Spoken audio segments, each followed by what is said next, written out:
ஓம் நம சிவாய். அனைத்து ஆத்ம உறவுகளுக்கும் ஆத்ம வணக்கம். அடியன்ட்ட பயிற்சி பண்ணுறவங்க கேட்கக்கூடிய அனைத்து கேள்விகளுக்கும் பதில்களை பார்த்துட்டு வந்துட்டு இருக்கோம்.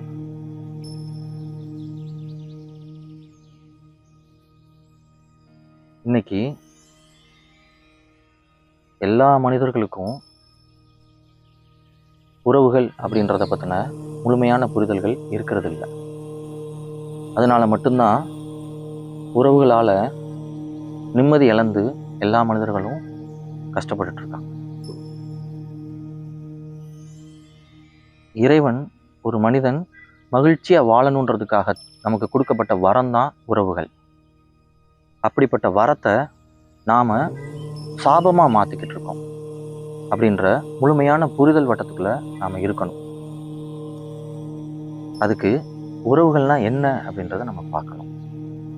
எப்போதும் ஒரு உறவுகள் நமக்கு வேணும் அப்படின்னு நம்ம நினச்சோம் அப்படின்னா அந்த உறவுகளோட வார்த்தைகளை ஆயுள் முழுவதும் தூக்கி சுமக்கக்கூடாது. அப்படி அந்த உறவு கொடுத்த அறியாமையினால் வந்த வார்த்தைகளை ஆயுள் முழுவதும் நம்ம தூக்கி சுமக்க தயாராகிட்டோம் அப்படின்னா ஆயுள் முழுவதும் அந்த உறவை நம்மளால் தூக்கி சுமக்க முடியாது. என்னைக்கு நீங்கள் ஆயுள் முழுவதும் அந்த உறவை மட்டுமே தூக்கி சுமக்க தயாராக ஆகுறீங்களோ அன்னைக்கு நிச்சயமாக அந்த உறவுகள்னால் வந்த அறியாமையினால் வந்த அந்த வார்த்தைகளை தூக்கி சுமக்க மாட்டீங்க. தூக்கி சுமக்கக்கூடாதுன்ற புரிதல் வட்டத்துக்குள்ளே வருவீங்க. அதுவே உறவுகளுக்கும் உங்களுக்கும் ஒரு நிறைய புரிதல்களை கொடுத்து அந்த உறவுகள் உங்களுக்கு கொடுக்கப்பட்ட சாபம் அல்ல, உங்களுக்கு கொடுக்கப்பட்ட வரம் அப்படின்ற முழுமையான புரிதலுக்குள்ளே நம்ம வந்துடுவோம். அப்படி வந்துட்டாலே நிச்சயமாக மகிழ்ச்சியின் உச்சத்தில் தான் நாம் இருப்போம் உறவுகளால். அப்படின்றத உணர்ந்து எப்போதும் உறவுகள்கிட்ட அன்பு பாராட்டுவோம். அதோட உறவுகளுக்கு மேலே பற்று வைக்காதீங்க.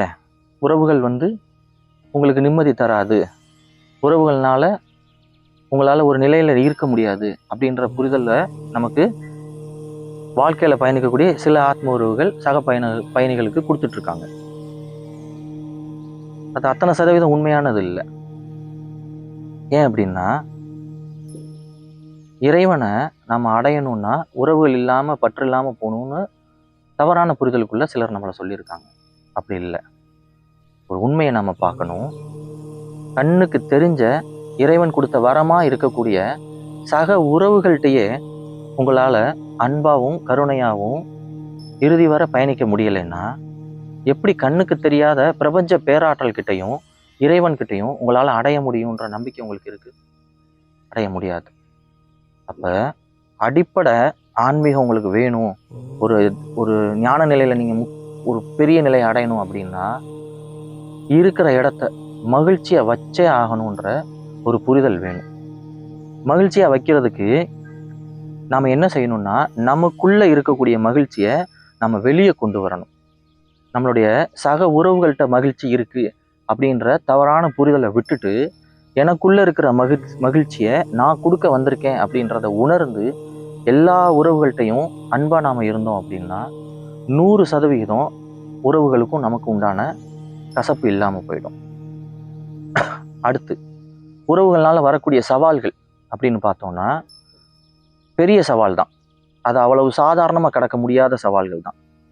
இப்போ ஒரு 2 உறவுகள் பயணிக்குது அப்படின்னா அந்த உறவு எந்த இடத்துல கசப்பு சுவையை தட்டுது? ரொம்ப எளிமையாக பார்க்கணுன்னா எந்த இடத்துல அந்த உறவு அடிமை ஆகுதோ, எந்த இடத்துல அடிமைப்படுத்தப்படுதோ அந்த இடத்துல தான் அந்த உறவு கசப்புத்தன்மையை தட்டுது. அப்போ உடனே கசப்புத்தன்மையை தட்டிருச்சுன்னு உடனே அந்த உறவு வேணாம் எனக்கு அப்படின்னு தூக்கி போடக்கூடாது. காரணம் என்னன்னா இந்த பிரபஞ்ச கோட்பாடே எப்படி அமைக்கப்பட்டிருக்குன்னா ஒரு கசப்பு, அந்த கசப்புக்குள்ள ஒரு இனிப்பு, ஒரு இனிப்பு, அந்த இனிப்புக்குள்ள ஒரு கசப்பு அப்படின்றத தான் கொடுத்துருக்காங்க. இது எதுக்காக இப்படி கொடுத்துருக்காங்க அப்படின்னா எப்போதும் மனிதன் சமநிலையா இருக்கணும். கசப்பு வந்தாலும் இனிப்பா உணரணும், இனிப்பு வந்தாலும் அந்த இனிப்பு ரொம்ப நேரம் இருக்காது, கசப்பு வந்துரும்ன்ற புரிதலுக்குள்ள இருக்கணும். அது அந்த புரிதல் இருந்தால் மட்டும்தான் நீங்கள் சமநிலையில் இருக்க முடியுன்றதுக்காக தான் இந்த பிரபஞ்சம் அப்படிப்பட்ட ஒரு கோட்பாட்டுக்குள்ள வடிவமைக்கப்பட்டிருக்கு. இப்போ கசப்பை பார்த்த உடனே எனக்கு அந்த உறவு வேணாம் அப்படின்னு சொல்லக்கூடாது. ஏன் நம்ம அப்படி சொல்றோம் அப்படின்னா, அந்த கசப்பு தரக்கூடிய வலி என்னால் தாங்க முடியாம போகிறதுனால மட்டும்தான். இப்போ இங்க உறவு நம்மளை அடிமையும் படுத்த வேண்டாம், உறவுகிட்ட நாம அடிமையாகவும் போக வேண்டாம். முழுமையான புரிதலோட அந்த உறவோட நம்ம பயணிக்க ஆரம்பிச்சாலே போதும், மகிழ்ச்சி கிடைச்சிடும். முழுமையான புரிதலோட நான் எப்படி பயணிக்கிறது? எதுதான் எனக்கு முழுமையான புரிதலை கொடுக்கும் அப்படின்னா, இப்ப அந்த உறவு உங்களை மகிழ்விக்கிறதுக்காக வரல, அந்த புரிதலுக்குள்ள முதல்ல வரணும். அந்த உறவு அதுகிட்ட இருக்கக்கூடிய மகிழ்ச்சியை வெளியே கொண்டு வர்றதுக்காகத்தான் வந்திருக்கு. நீங்களும் உங்களுக்குள்ள அவங்கள்ட்ட மகிழ்ச்சியை எதிர்பார்க்கறதுக்கு வரல, உங்களுக்குள்ள இருக்கிற மகிழ்ச்சியை வெளியே கொண்டு வர்றதுக்கு தான் வந்திருக்கு. அப்படின்ற புரிதலை நமக்குள்ள வளர்த்துக்கிட்டோம்னா, இருவருமே தனக்குள்ள இருக்கிற மகிழ்ச்சியை வெளியே கொண்டு வர முற்படுவாங்க. அந்த இடத்துல மகிழ்ச்சி மட்டுமே தான் இருக்கும். அந்த கசப்பு சுவைன்றது இல்லாம போயிடும். கசப்பு இருக்கு, அந்த கசப்புக்கு மேல இனிப்பு வர்றதுனால அந்த கசப்பு இல்லாம போகுது. அப்படின்றத உங்களால செய்ய முடியும் தானே? அப்ப அதை நம்ம தாராளம் செய்யலாம்ல. அந்த புரிதலோட ஒவ்வொரு உறவுகளையும் பேணி பாதுகாக்க வேண்டியது நம்மளுடைய கடமைன்றத புரிஞ்சுக்கிட்டு அனைத்து உறவுகள்கிட்டையும் அன்பு காட்டுங்க. ஒரு உறவுகிட்ட மட்டும் நாம காட்டுறதுக்கு பேர் அன்பு இல்லை, அது தேவை.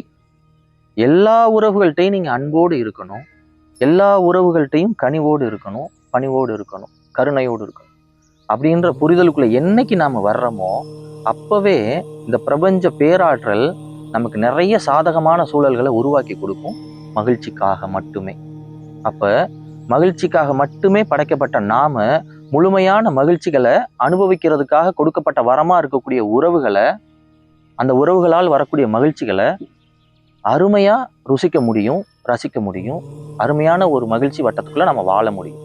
அப்படின்ற உண்மையான புரிதலை உணர்ந்து நாம எல்லாரும் எப்போதும் மகிழ்ச்சியா வாழ்றதுக்கு உண்டான முயற்சியை செய்வோம். எல்லாருக்கிட்டையும் எப்போதும் அன்பாவும் கருணையாவும் இருக்கணும் அப்படின்ற புரிதலுக்குள்ள வருவோன்றதை தெரிவிச்சுக்கிட்டு உங்ககிட்ட இருந்து விடைபெறேன். ஓம் நம சிவாய்.